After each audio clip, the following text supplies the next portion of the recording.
दोस्तों, पाकिस्तान को फिर दोबारा वैक्सीन की जरूरत पड़ चुकी है और इस बार फिर पाकिस्तान भारत से मदद चाहता है। एक ऐसी मुसीबत में इस बार पाकिस्तान फंस चुका है जिसका इलाज केवल भारत के पास है। वैसे भारत की एक बीमारी पाकिस्तान में भी थी जिसका इलाज कुछ दिन पहले ही किया गया है। अब किसने किया और कैसे किया, इसके बारे में बहुत से न्यूज आर्टिकल पब्लिश हो चुके हैं, लेकिन जो खबर आज हम कवर करने वाले हैं वह ऐसे ही एक बीमारी को लेकर है जिससे पाकिस्तान बचने के लिए भारत की मदद चाहता है। और अगर भारत ने मदद नहीं की तो इस बार पाकिस्तान में कई लोगों की जानें जा सकती है और इसीलिए पाकिस्तान अब फिर से भारत से दवाइयां इंपोर्ट करने के बारे में सोच रहा है। पूरी खबर क्या है इसके बारे में आगे बात करेंगे। पाकिस्तान में फैली इस बीमारी का निचोड़ केवल भारत के पास मौजूद है, इसके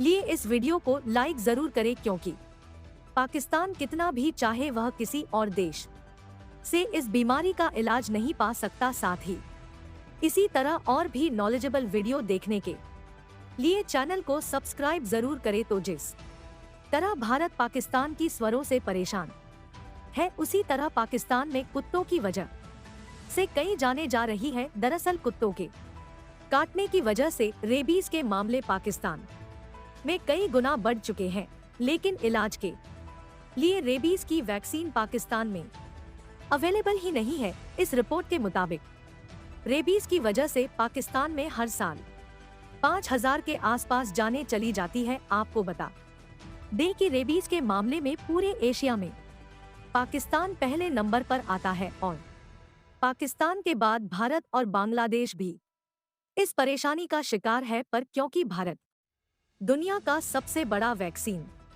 मैन्युफैक्चरर है और इसीलिए बांग्लादेश भारत से आसानी से वैक्सीन की सप्लाई लेता है, जिससे इन दोनों देशों के लिए इतनी बड़ी परेशानी नहीं है। लेकिन पाकिस्तान अभी तक अपनी ईगो में जीरा रहा था और अब परेशानी इस कदर बढ़ चुकी है कि पाकिस्तान अब भारत से इस वैक्सीनस को इंपोर्ट करने के बारे में सोच रहा है। रेबीज वैक्सीन के प्रोडक्शन में भारत दुनिया में पहले नंबर पर आता है और भारत से कई अफ्रीकन देशों और एशियन देशों को वैक्सीन की सप्लाई की जाती है। जर्मनी, चीन, यूनाइटेड स्टेट्स और कई यूरोपीय देश भी रेबीज की वैक्सीन प्रोड्यूस जरूर करते हैं, लेकिन भारत के मुकाबले इन देशों में बनी वैक्सीन 35 गुना ज्यादा महंगी होती है। पाकिस्तान के हाथों से टाइम निकला जा रहा है और पाकिस्तानी सरकार अपनी नाक बचाने के तरीके ढूंढ रही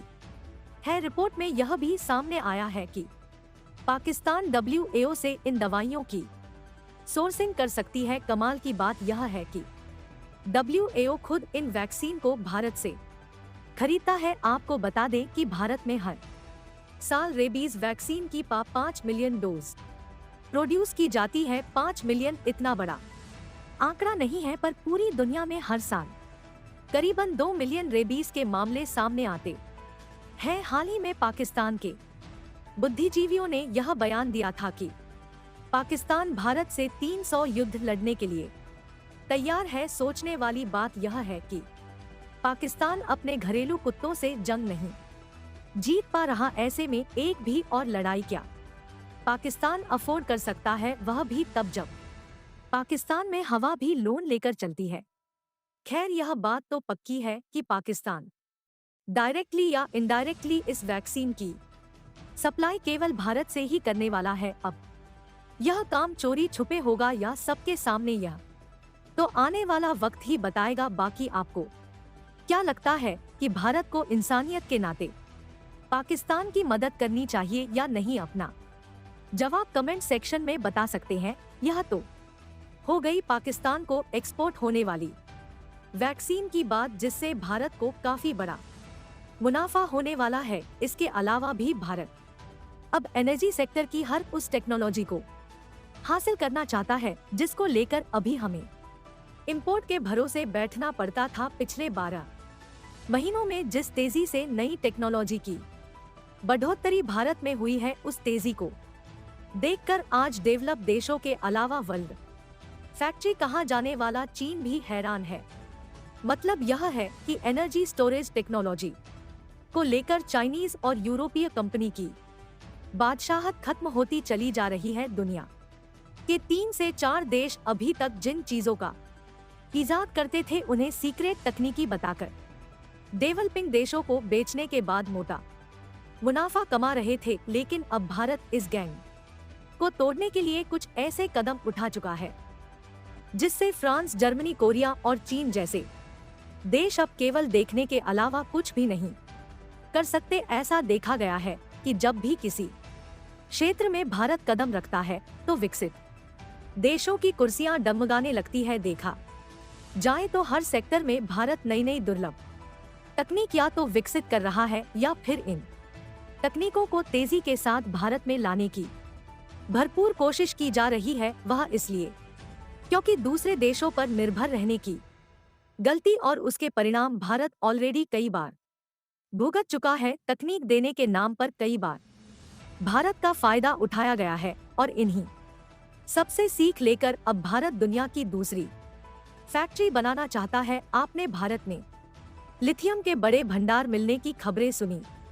आपने बैटरी से लेकर लिथियम से मैन्युफैक्चरर्स करने के प्लान्स के बारे में भी कई बार खबरें पढ़ी। Electronic vehicle, power train, electronics और हर वह प्रोडक्ट जिसकी जरूरत इलेक्ट्रिक गाड़ियों को चलाने में होती है, अब उन सभी चीजों को प्रोड्यूस करने के लिए भारत के कई मैन्युफैक्चरर्स ने अपना नाम आगे दे दिया है और सही टाइम पर भारतीय सरकार ने जरूरत के बारे में भांप लिया है और एक ऐसा कदम उठाया जा चुका है जिसको लेकर भारत को अब कभी भी चाइना, कोरिया और जापान जैसे देशों का मुंह फिर दोबारा नहीं देखना पड़ेगा। दरअसल एनर्जी स्टोरेज टेक्नोलॉजी से लिथियम की जरूरत को पूरी तरह से खत्म करने के लिए एक भारतीय कंपनी इस बार आ गई है। ऐसा इसीलिए क्योंकि भले ही भारत में लिथियम के भंडार मिल चुके हैं, लेकिन लिथियम की माइनिंग और रिफाइनिशिंग तक चीन अकेला दौड़ रहा था। उस रेस में भारत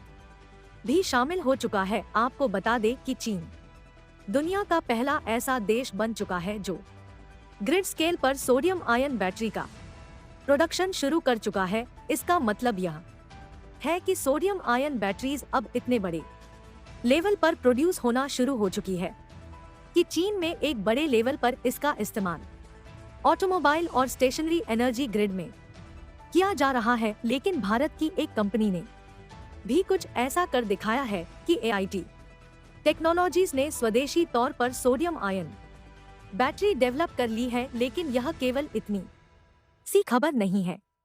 KPR को एक बड़े लेवल पर प्रोड्यूस करने की पूरी टेक्नोलॉजी भी इस कंपनी के पास मौजूद है और यह भारतीय फर्म अपनी टेक्नोलॉजी को दूसरी भारतीय कंपनी के साथ साझा करने के लिए तैयार है, जिससे बड़े लेवल पर बैटरी को प्रोड्यूस किया जा सके।